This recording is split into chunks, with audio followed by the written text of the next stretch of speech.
Beautiful ether. I was about to repot this mystery plant for my friends, so I figured I'd show y'all how I do it.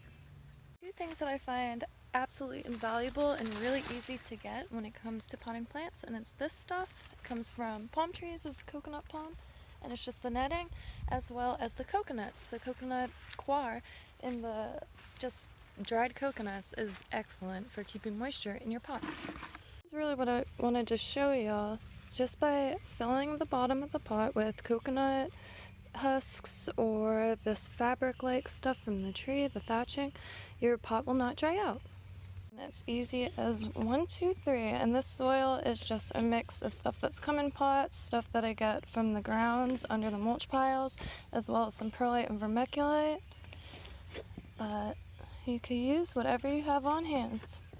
From there, I'm just gonna grab some stuff, just like the dead grass clippings from the top and mulch, and it will be even moisture for longer. Obviously you still have to water if it gets dry, but this is how I'm able to take care of tons and tons of plants and pots with just a hose and forgetting to water all the time. Thank y'all.